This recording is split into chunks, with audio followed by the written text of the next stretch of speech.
নমস্কার বন্ধুরা, আজকের রেসিপি হলো গুগলি কষা।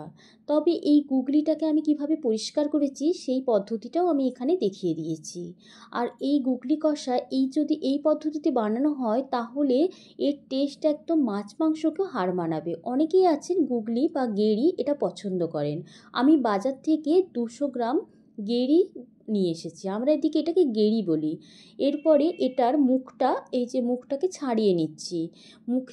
মুখের কাছে একটা আঁশের মতো থাকে, ওটাকে ছাড়িয়ে নিতে হয়। পেছনের দিকটাও পুরো পরিষ্কার করে নিই, কারণ পেছনের দিকটা পরিষ্কার না করে নিলে এটা হচ্ছে খেতে একটুখানি সে মাটি মাটি লাগে নিচের দিকটা দিয়ে। শুধু মাংসটুকুনি নেব আমি, বেশ যে একটুখানি শক্ত টাইপের মাংস ওটাই নেব।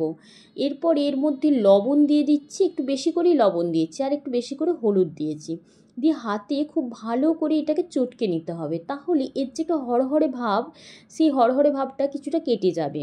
এরপর এটা চটকে নেওয়ার পর এখানে আমি প্রথমে জল দিয়ে এটাকে ভালো করে ধুয়েছি। তবে এখানে আমি একবার দেখালাম জল দিয়ে ধুয়েছি এটাকে, কিন্তু এটা আমি মোট 5বার এটাকে জল দিয়ে এভাবে ধুয়ে ধুয়ে নিয়েছি। এভাবে আমি 5বার ধোয়া হয়ে গেছে। আপনাদেরকে আমি একবারই দেখিয়েছি, আপনারা 5বার ধোবেন, তবেই এটা অনেকটাই হড়হড়ে ভাবটা চলে যাবে। পুরোপুরি চলে যাওয়ার জন্য এরপরে আমি এখানে দিয়ে দিলাম গরম জল, তবে খুব বেশি গরম নয়, মানে ঈষৎ উষ্ণর থেকে একটু বেশি গরম জল, মানে ভীষণ যে গরম একদম ফুটন্ত গরম জল দেওয়ার কোনো প্রয়োজন নেই, তাহলে এর হড়হড়ে ভাব পুরো চলে যাবে আর এর উপরের যে নোংরাটা একদম পুরোপুরি পরিষ্কার হয়ে যাবে। এখন আমি এই যে এটাকে আমি ম্যারিনেট করে নিচ্ছি। এর জন্য এটাতে আমি নিয়েছি 2 টেবিল চামচ আদা রসুন, মানে 1 ইঞ্চি আদা নিয়েছি, আর রসুনের পরিমাণটা একটু বেশি নিতে হবে যেহেতু গুগলি রেসিপি। এখানে 12টা রসুন কোয়া নিয়েছি। এরপরে এখানে হচ্ছে 1/2 টেবিল চামচের মতো হলুদ গুঁড়ো আর 1/2 টেবিল চামচের মতো কাশ্মীরি রেড চিলি পাউডার আর লবণ দিয়ে কাঁচা সর্ষের তেল 1 টেবিল চামচের মতো দিয়ে দিলাম। দিয়ে খুব ভালোভাবে আমি হাত দিয়ে মেখে নেব। হাত দিয়ে মেখে এটাকে ম্যারিনেট করতে রেখে দেবো 10 থেকে 15 মিনিটের জন্য। একদম মাংস কষা যেভাবে তৈরি হয় না, সেভাবেই এটা পদ্ধতিটা কিছুটা সেইভাবেই বানানো হয়েছে। এরপরে এটাকে ভালো করে মাখিয়ে হাত দিয়ে এটা ম্যারিনেট করতে রেখে দিচ্ছি এক সাইডে। এরপরে আমি কী দিচ্ছি আপনাদেরকে দেখিয়ে দিচ্ছি। এই যে পুঁই পাতা, এটা ভীষণ ভালো স্বাদ আনে, মানে গেড়ি বা গুগলি রান্না করলে পুঁই পাতা ভীষণ ভালো লাগে। পুঁই পাতার এই যে ওপরের দিকটা এটা কেটে নিতে হবে, কেটে নিয়ে পাতাটুকুনি শুধু কুচি কুচি করে নিয়ে নিতে হবে, ওপরের ডাঁটিটা নেওয়া যাবে না পুঁই পাতার। এরপরে এইভাবে আমি পুরো এখানে 8 থেকে 10টার মতো পুঁই পাতা নিয়েছি। পুঁই পাতাকে আমি এভাবে কুচি করে নেব। এরপরে এখানে একটা আমি ছোট্ট দেখে বেগুন নিয়েছি, ছোট্ট বেগুনগুলো, এগুলো খুব মিষ্টি হয় বেগুনগুলো। আর আলু নিয়েছি একটা মাঝারি সাইজের, আর একটা মাঝারি সাইজের টমেটো কুচি করে নিয়েছি। সবই ছোট ছোট করে কুচি করে নিয়েছি, একদম চৌকো চৌকো করে।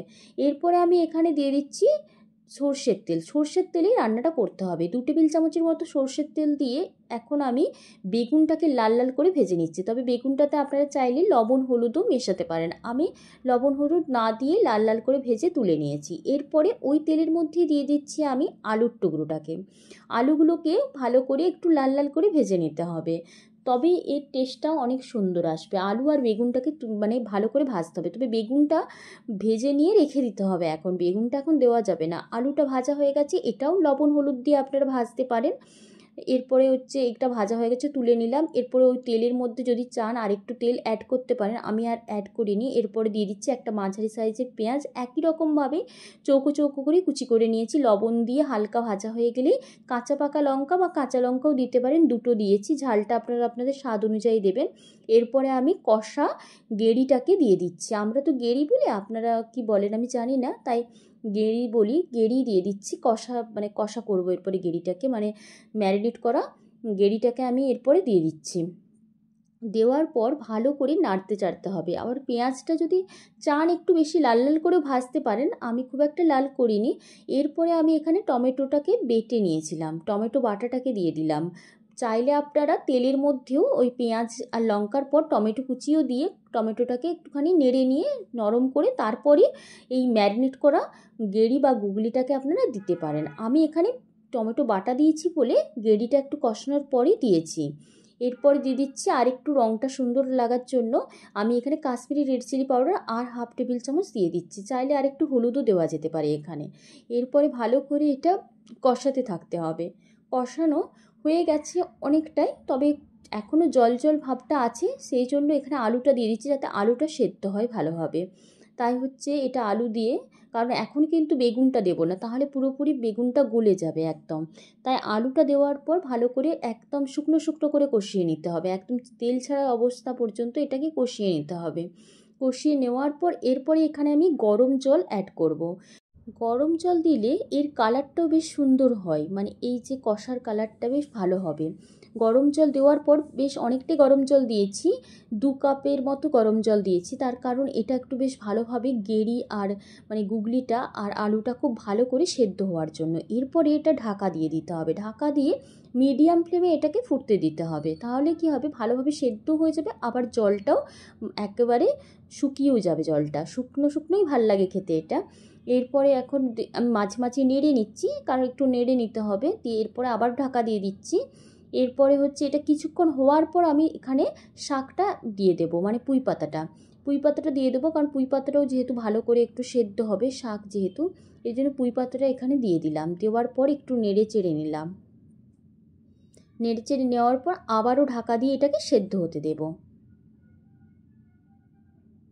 এরপরে হচ্ছে এখানে আমি একটু মানে ঢাকা দিয়ে দিলাম, এরপরে আমি এখানে হয়েই গেছে অনেকটা, দেখতে পাচ্ছেন জলটা অনেকটা শুকিয়ে গেছে, এখনই আমি দিয়ে দিচ্ছি এখানে বেগুন ভাজাটা। তবে এইভাবে যদি একবার বানান এর টেস্টটা আপনারা ভাবতে পারবেন না, যে পুঁই পাতা দেওয়া আর বা বেগুন আলু এগুলো দিলে কি ভালো টেস্ট হয় এই গেঁড়ির কষাটার। এরপরে লবণটা স্বাদ অনুযায়ী দিয়ে দিতে হবে এখানে। আর এখানে এইটা দিতে ভুলবেন না, সর্ষে বাটা, সাদা সর্ষে বাটা, এখানে 1 টেবিল চামচ সাদা সর্ষেকে বেটে নিয়েছি। বেটে নেওয়ার পর এটা ভালো করে মিহি করে বাটতে হবে, মিহি করে বাটার পর এটা ভালো করে একদম দিয়ে দিচ্ছি, এতে টেস্টটা অনেকটা ভালো খুলে যায়। আর লবণটা স্বাদ অনুযায়ী দিয়ে দিয়েছি প্রথমে, দিয়ে এরপরে এটা একদম তেল ছাড়া পর্যন্ত কষাতে থাকবো। কষানো হয়ে এসছে, আমি একটু ঝোল ঝোল রেখেছি, আপনারা চাইলে এটা একদমই কষিয়ে নিতে পারেন, একদম তেল তেল উঠে আসবে ওপর থেকে। এরপরে কাঁচা সর্ষের তেল ওপর থেকে দিয়ে দিলাম, একটু ঝাল ঝাল হলেও খেতে ভালো লাগে, এখানে চাইলে আপনারা কাঁচা লঙ্কা কুচি পরে অ্যাড করতে পারেন। এরপরে একদম হয়ে গেছে, দেখতে পাচ্ছেন আমার এটা একটু একটু রস রস রেখেছি, আপনারা চাইলে একেবারে এটাকে ঝোল ঝোল রাখতে পারেন। তবে গ্যাসের ফ্লেমটা বন্ধ করে ঢাকা দিয়ে দিয়েছি, 10 মিনিট পরে আমি এটাকে মানে পরিবেশন করে একটা প্লেটের মধ্যে দেখাচ্ছি। বন্ধুরা, রেসিপিটা আপনাদের কেমন লেগেছে? এই গেঁড়ি বা গুগলি কষা রেসিপিটা যদি আপনাদের ভালো লেগে থাকে তাহলে কিন্তু লাইক কমেন্ট করতে ভুলবেন না, চ্যানেলটিকে সাবস্ক্রাইব করে অনুরোধ রইল। ধন্যবাদ বন্ধুরা।